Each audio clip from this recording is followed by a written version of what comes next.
یو مرګري تپوس کړول د وجد باره کې او په دې سلسله کې د سفیانو طرف نه د حکیم علومت مولانا اشرف علي ثاني صاحب رحمه الله تکشف کتاب حواله ورکړی و. نو دې کې اولن گزارش خدا غدا چې کوم سما دا شرایط سره د صوفیا او وجد هغه په نفس جواز کې خو است اختلاف نشته د دواړو شیونه جایز دي. سما د پارا بس سلسله چشتیه کې دي چې اگر چا ډېر غټ اختلاف تا خو سلسله چشتیه کې د مخصوص شرایط سره جایز دي.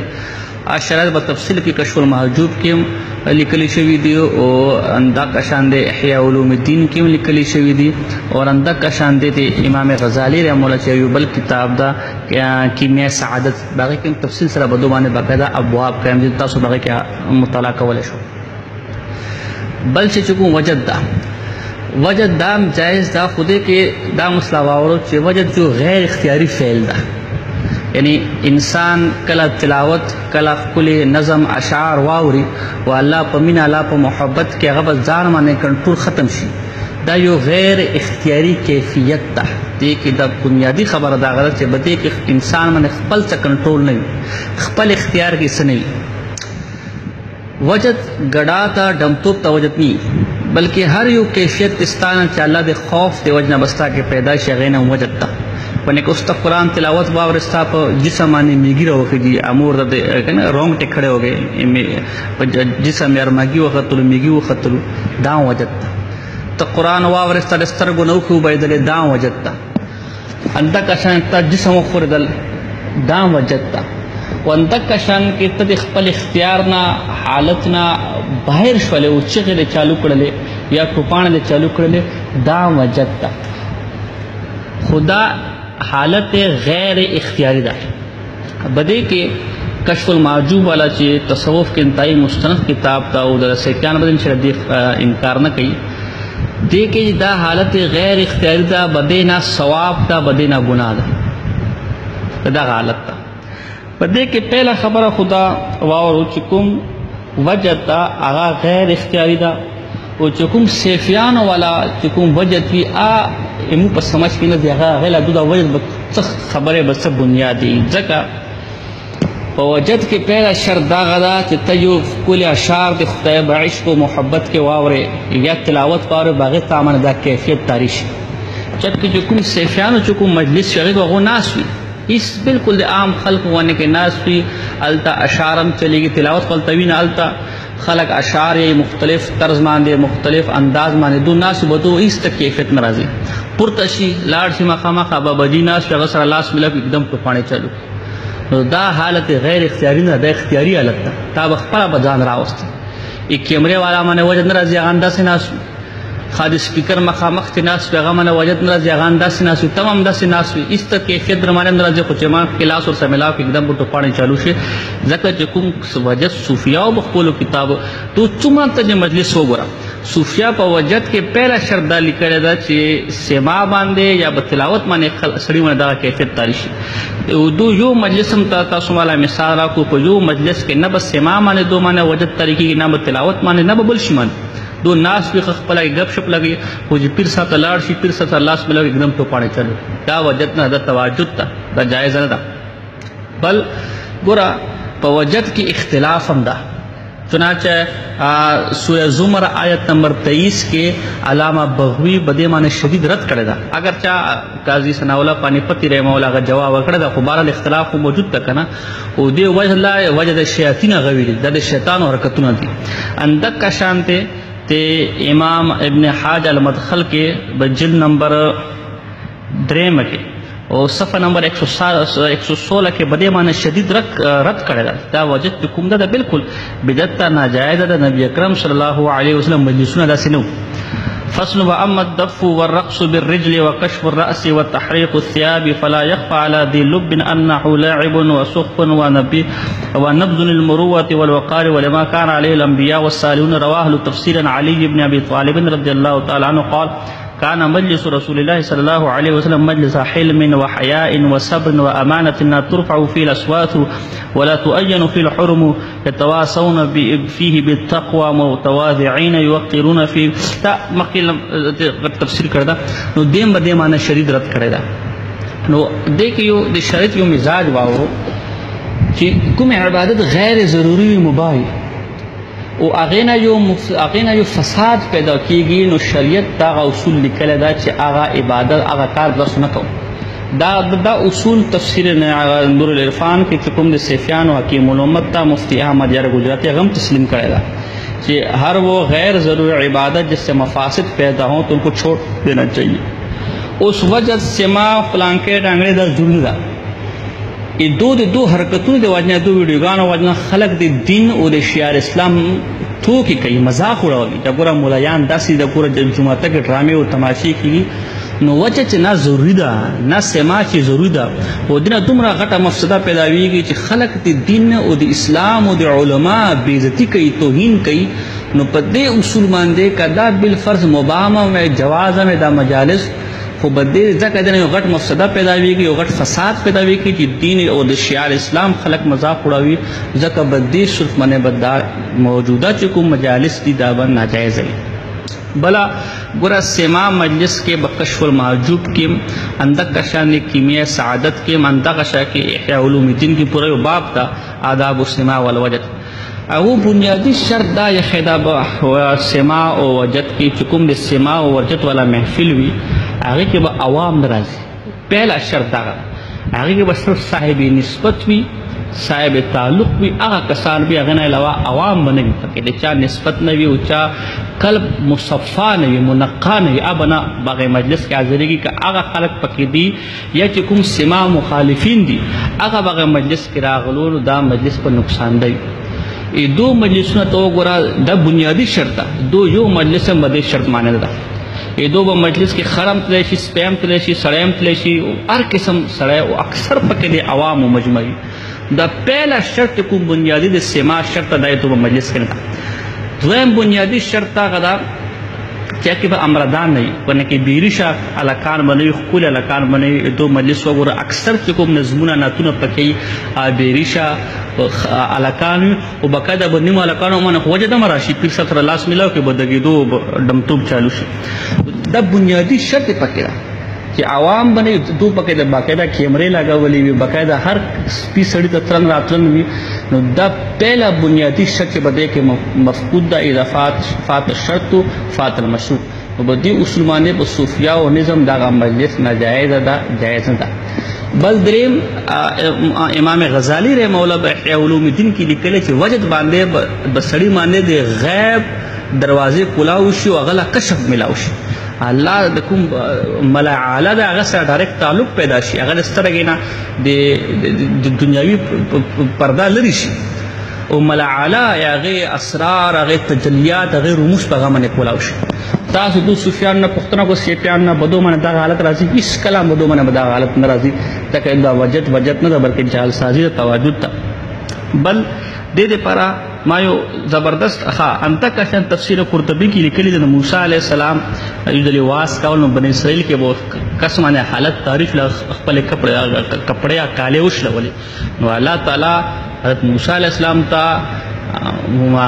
وحی راولا گلا چی بھئی دا کستا ہوئے چی کپڑے دوبارہ ونشلاوے چکا دا فضول خرچی دا چکا دا تماشے دا رمی اللہ تا پسند دی دریم اعمال ونه کې ټول عمر په کراچۍ کې تیر ځم مخکې تاسو چې ما ونه پښتو صفانه د دې لپاره زمادت غواړم کوم فساد ما به اردو کتاب ما به پښتو کې دا دریم یو بنیادی حواله تاسو درکام یو بنیادی نقطه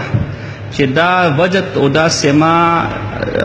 حقیقت او تماشا ډراما ریاکاری دا ګوره علامه شامی په فتاوا شامی کې لیکي جلد نمبر 8 او صفحه نمبر 336 کی کتاب الحذر والعباحات کې چې سر سقطی جو ډېر غټ صوفي دا هغه نه چا پوښتنه وکړه چې بای دا وجد نو هغه کدا وجد رښتیانو ده کنه تواجد نه دا ریاکاری نه دا نو لو ضرب وجهه بالسيف لا يشعر فيه بوجع یکم کس معنی وجد راغله کنه دا تاسو ورته تور راوخلو په دا تور معنی به دا مخې کوی کبدا معنی وجد حقیقي وي نو دا تور او وهان هغه به څه تکلیف بدله محسوس نشي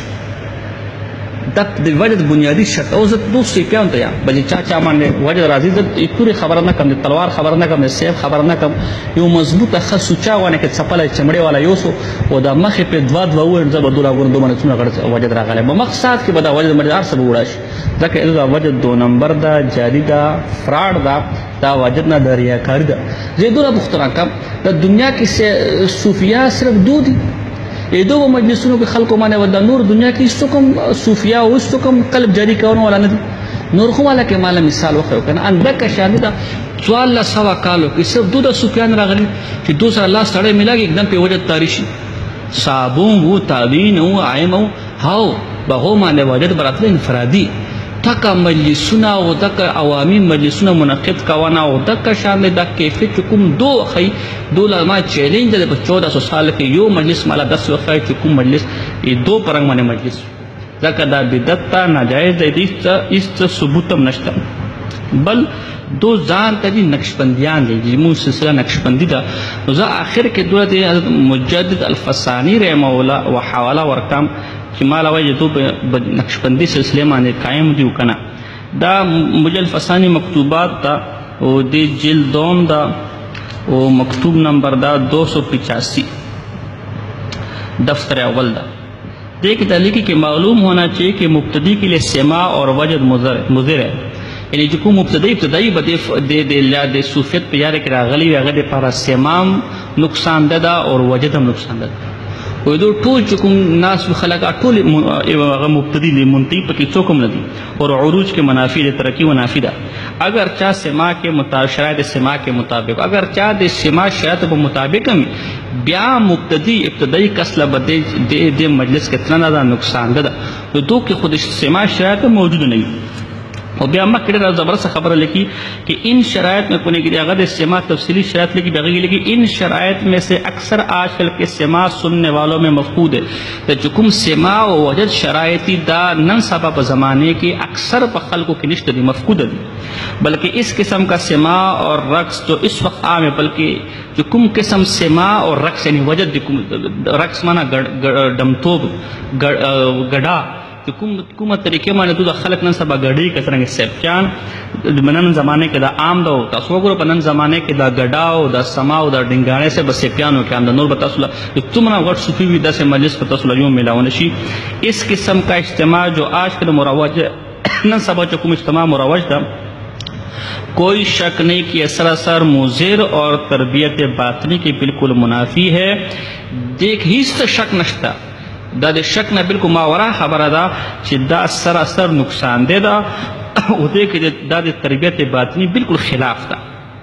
ایسے سماع سے عروج کا خیال کرنا بالکل بے معنی ہے دس سمانا دی عروج و ترقی جب تصوف بیان کی ترقی وکم باطنی ترقی بھی وکم دا کو بالکل بے معنی خبر دا اور اس صورت میں روحانی ترقی متصور نہیں ہو سکتی روحانی ترقی بدی صورت میں شکاول ہے اس مقام میں سماع سے امداد و اعانت معدوم ہے بلکہ اس کی جگہ ضرر اور منافعات موجود ہے بلکہ دیکھ کے خود زیادہ ضرر تا ملاوی گی دا صفحہ نمبر 762 دا دی دلنا شاید او دی ترجمہ بریلی دی دا دربار والا هغه دا کړی دا نو دا مجدد فسانی رحمه الله جو نقشبندی سلسله والا قصد دا د نن سبا سماع او نن سبا وجد ته ناجایز ای نقصان ده او تاسو د ډرامې او تماشې کړه او بل خو ما زده چیلنج کا تو صوفیان ته زما چیلنج ته مستند صوفیانو ما ته حواله وکړه چې هغه به عوامي مجلس کې سماع او وجد جایز لیکلی چې د عوامي مجلس وی باقاعده او کیمرې پورا دنیا کتلی شي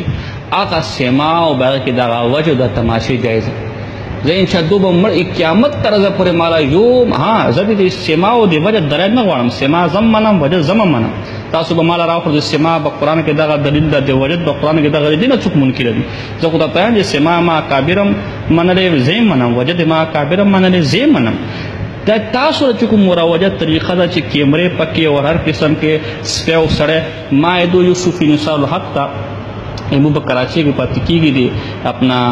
سیف الرحمن خلیفه ده هغه د داود اسلامي خلاف کتاب لیکلی هغو سره د لانجه ده ما ورته تلقون وکړ چې تا ورته اشنه پګړۍ بدعت لیکلی نو نبی اکرم صلی الله علیه وسلم خو هر قسم پګړۍ ثابته ده تا ورته بدعت په کوم دلیل لیکلی هغه ما ته وویل چې ګوره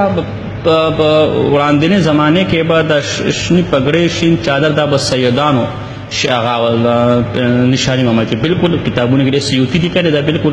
اور ابن حجر هیثمی لیکلي په خپل کتابونو کې وایي چې نن سبا د سپیو سړي هر کس ته په شنه پګړی ورچولو شعار د بدې وجه د بدعت منطقه شان سماع او وجد مخصوص صوفیات مخصوص خلق یو طریقہ او وجد یو غیر اختیاري فعل تاسو هر سپیتا هر سړی ته بدې لین کې تاسو ورواچول نو بدعت تاسو خپل مولا په اصول باندې دا بدعت او ناجایز ده او زه تاسو بیا دوی خبر دي اول خو چې کوم تاسو مروجه طریقه ده چې باقاعده کیمرې او پورا دنیا کې هر قسم سړی دی مجلس ته راتلی شي هر قسم سړی دی دا مجلس کتلی شي دې دلیل ما ته راکړو د صوفیا د کتابونو دویمه چې کوم خلق بده به تردد کړي دا سما صحیح ده او که غلط ده وجه صحیح ده او غلط ما د علامه شامی یو ترمامیټر تاسو درکړ چې تاسو پورا یو څو به د سرې پیول تاسو له خپله پته وچلېږي دا وجد صحیح ده او که وجد جاري ده نو زه تاسو ته تاسو څپله یو ښه واله لاک ته ځان سره یوسو او به سر سره دوه ووایو انشاءالله تاسو به خپله پته ولګي چې دا وجد تماشا ده ډرامه ده ډمتوب ده ګډوتوب ده او که اصلي دی الله به عشق او الله په حب کې دا بې اختیاره به دې حل ته رسېدلی ده دا مختصرا ما تاسو له وجد بارے کې او د سما بارے کې دې تفصیل که تاسو غواړو نو احیاء علوم الدین جلد نمبر 2 کې آداب السماع والوجد اندک شان کیمیاء سعادت کې بده باندې مستقل باب تا اندک شان کشف المحجوب په اخر کې دې کې مستقل باب تا وما علینا الا البلاغ المبین.